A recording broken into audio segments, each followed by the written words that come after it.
everyone, it's Maddie, and today I'm doing a try a chapter video of some samplers that we picked up for YALC, which are all 2019 releases. I'm really excited about a lot of these because they're sequels to books I've already read, but I have got a few new ones as well that have been on my radar, so let's get to it. Here are today's selection. I have 6 to choose from, and I think I'm going to go for one of the big ones first, so let's start with this. This is Every Colour of You by Amelia Mandeville. She's a debut author, but also a YouTuber with her sister, and I've been following their videos for a while now, so I'm really excited for her to have a book out. She did a really lovely video when her book deal got announced, which shows her journey to publication and all the rejections that she got, and that was just so inspiring, so I'll leave that down in the description if you're interested.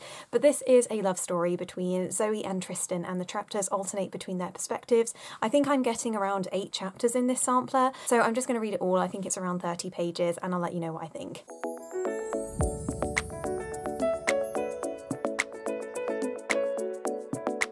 I just finished this one and it was only 6 chapters, not 8, but I really enjoyed it. Character voices are already coming across as quite distinct. Zoe's voice is so strong, it's practically like she's directly speaking to the reader, and I absolutely love that writing style because it really settles you into the story quite quickly, and you get to know the characters a lot because it just feels like they're speaking their mind. There's nothing really hidden there, but it's the opposite for Tristan's character. You can tell that there's kind of more behind the surface to him, and at the end of this sampler, Zoe discovers that he has some mental illness, which meant that he's tried to kill himself in the past. And while she's a really bright and lively character, I'm sure this contrast between them will help their romance grow. I also love the ages of these characters. I know that this is a women's fiction title rather than a YA, but the characters are 20 and I think 22 is Tristan's age. So either they're in uni or have recently finished, and Zoe also has a retail job, so this feels really relatable to me at the moment. I just found it really easy, and I think that there's a lot of potential with this one in what we've already learnt about the characters, so I'll definitely be keeping my eye out for the full release as I'm really pumped for it now. Next, I'm going to be reading a sampler of The Curses, which is the sequel to The Graces by Laure Eve. And this one is from Summer's perspective, and she was my favourite Grace sibling, so I'm really interested to see how her narrative style will be different to River, who was quite closed off.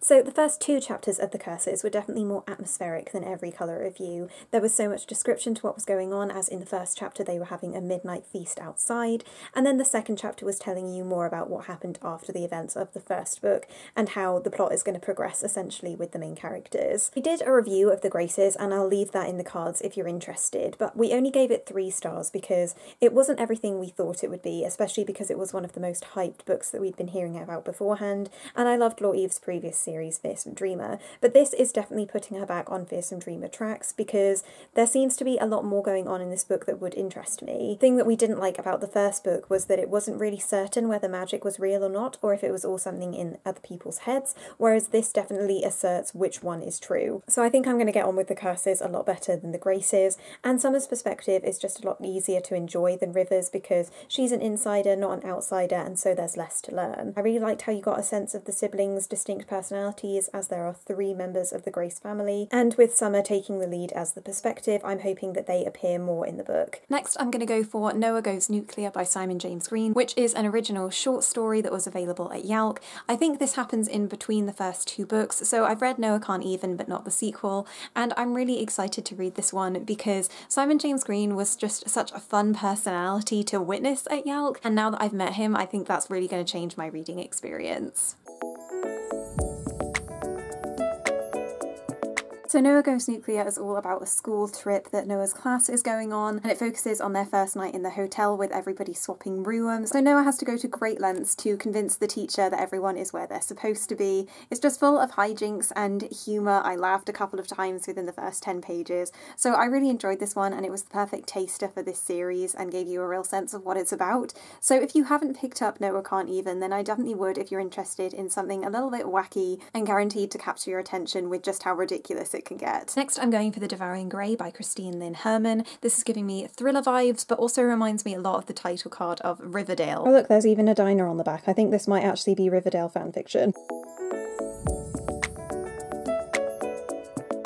So it turns out the Devouring Grey is all about a new girl called Violet who's entering a town that has a lot of mystery to it, as there's a beast that is claiming bodies that are turning up and the protectors of the town don't seem to be doing anything to stop it, or at least their powers have stopped working. Violet's ancestors are the founding families of the town, so that's kind of interesting, but I really didn't actually click with this first chapter. I thought that you were thrown in the deep end too much without really knowing what's going on, so all I learnt was from the blurb rather than the first chapter, and I didn't think that the writing style really sat well with me. I should have taken a hint from the Raven Boys comparison because I'm not a big fan of Maggie Stavarter's writing style, but I wanted to give this one a chance anyway, but after the first chapter I don't think it's one that I'm definitely interested in. Although I think it is funny with this one to consider the similarities between the Graces because they had quite similar vibes. Maybe I can only stand to read one kind of supernatural witchy book at a time. And the final sampler I'm going to read is Oh My Gods by Alexandra Sheppard. This is all about a girl called Helen whose parents are literal gods. From the cover and the colour palette I'm getting quite a middle grade vibe from this one, so I'll let you know what I think when I'm done.